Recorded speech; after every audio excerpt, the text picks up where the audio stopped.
Hello friends, आज हम class 7 का सबसे last chapter an alien hand का पूरा क्वेश्चन और आंसर करने वाले हैं। एलियन का मतलब होता है विदेशी और यहाँ पे एलियन का मतलब जो दूसरे ग्रह से है। How does Tillu manage to find his way to the forbidden passage. Passage यानी जाने का रास्ता और फॉरबिडन यानी प्रतिबंधित यानी जिस पर रोक लगी हो। तो आखिर उस प्रतिबंधित रास्ते पर टिल्लू कैसे जा पाया, उसने अपना रास्ता कैसे निकाला। तो आंसर होगा कि एक दिन टिल्लू के डैडी यानी पापा सो रहे थे। उसने अपने डैडी का आई कार्ड चुरा लिया और ठीक उसी जगह वो प्रतिबंधित रास्ते पर चल पड़ा जैसे कि उसके पिताजी जाया करते थे, और उस कार्ड की मदद से उसने डोर को ओपन कर लिया और उस पैसेज में घुस गया। What did Tillu hope to see Once he emerged from his underground home। Tillu एक अंडरग्राउंड होम में रहता था, ऐसा घर जो कि धरती के नीचे था। तो जब वह बाहर निकला तो उसकी क्या आशा थी कि जैसे ही मैं इस अंडरग्राउंड घर से बाहर निकलूँगा तो मैं क्या देखूँगा। तो टिल्लू को आशा थी कि वह सूरज, तारे ये सब देखेगा जब वो अपने घर से बाहर निकलेगा। Why did Tillu father advise him not to try to reach the surface of the planet। अब टिल्लू के पिताजी ने उसको सलाह दी कि ये जो प्लैनेट का सतह है तुम इस पर जाने की कोशिश आगे से मत करना। तो टिल्लू के फादर ने ऐसा उसे इसलिए कहा था क्योंकि ऊपर का जो सतह था, सतह की जो सरफेस थी, उसके जो एयर थे वो काफ़ी थिन था और उसके टेम्परेचर काफ़ी लो थे। टिल्लू ये सब कभी भी मैनेज नहीं कर पाता, वो थिन एयर में और लो टेम्परेचर में कभी भी सर्वाइव नहीं कर पाता। What changes had occurred which forced people to live in the underground home। लोग अब धरती के नीचे घर बनाकर रहने लगे थे उस ग्रह पर। ऐसा क्या चेंज हो गया था जिसने लोगों को मजबूर कर दिया यह करने के लिए। तो changing heat of the sun creating conditions, सूरज की जो टेम्परेचर थी वो चेंज हो गई। उसने ऐसी कंडीशन क्रिएट की जिसने कि सारे जानवरों को और पक्षियों को मार दिया, और एयर जो है वो बहुत पतली हो गई।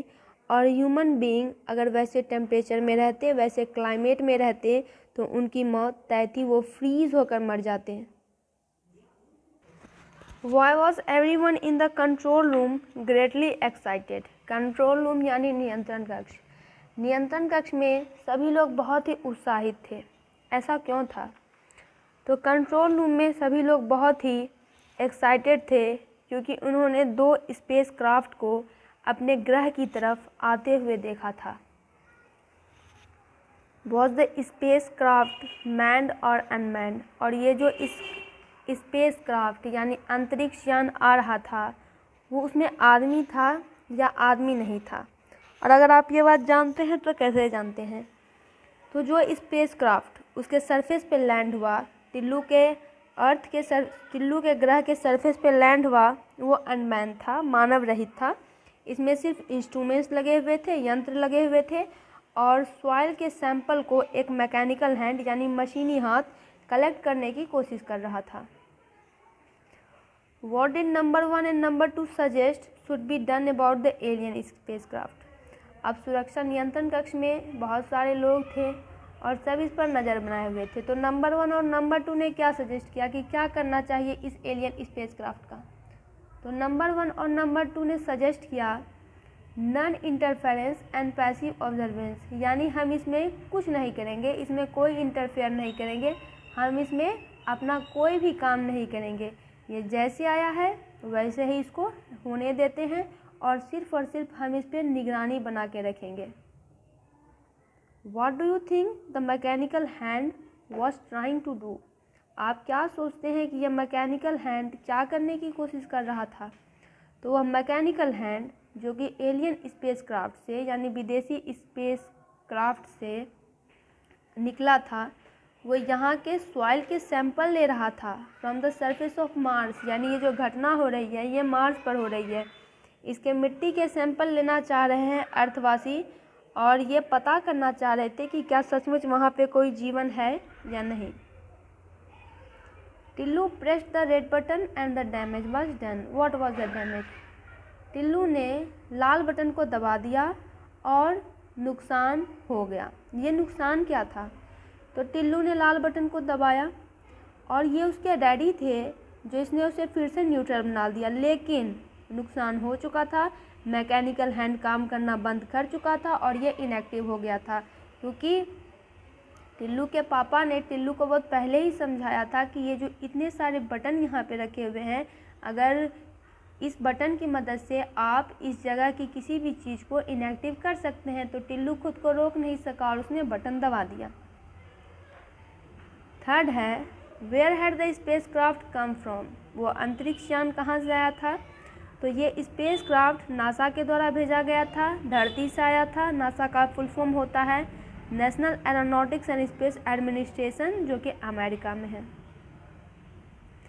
On which planet do Tillu and his parents live? Tillu और उसके माता पिता किस ग्रह पर रह रहे हैं? तो उसके माता पिता ऐसे ग्रह पर रह रहे हैं जहाँ की एयर बहुत ही पतली है, बहुत ही ठंडी है वहाँ पे, और उस सतह पे कोई भी एनिमल्स नहीं है, क्योंकि पहले ही बताया जा चुका है कि चेंजिंग कंडीशन की वजह से एनिमल्स और बर्ड्स की मृत्यु हो गई थी। If you had to live in a home like Tillu, अगर आपको टिल्लू जैसे घर में रहने का कभी अवसर मिले, what parts of life would you find more difficult? तो जीवन का कौन सा भाग आपको बड़ा ही कठिन लगेगा? What compensation might there be? Compensation का मतलब होता है मुआवजा, यानी क्षतिपूर्ति, यानी नुकसान है भी तो क्या उसकी क्षतिपूर्ति हो सकती है। तो अगर अंडरग्राउंड में और आर्टिफिशियल कंडीशन में रहने के लिए कहा जाए तो साफ है कि वहाँ पे आपको लाइट नहीं मिलेगा, स्टार्स, सन, इन सब की वार्मथ नहीं मिलेगी, और लाइफ बहुत ही डल और ट्रबलसम, यानी बहुत ही चिंताजनक होगा।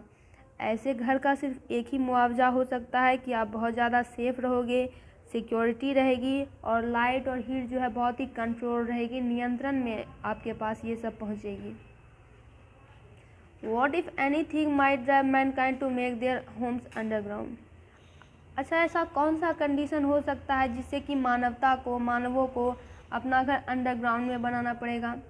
तो ऐसा तब हो सकता है अगर सन बहुत ज़्यादा ठंडा पड़ जाए।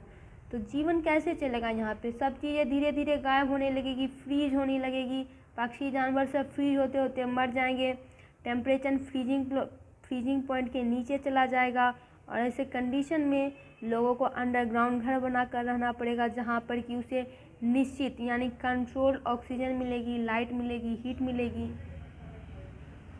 Do you think there is life on other planets? आप क्या सोचते हैं कि क्या दूसरे ग्रह पर भी जीवन है?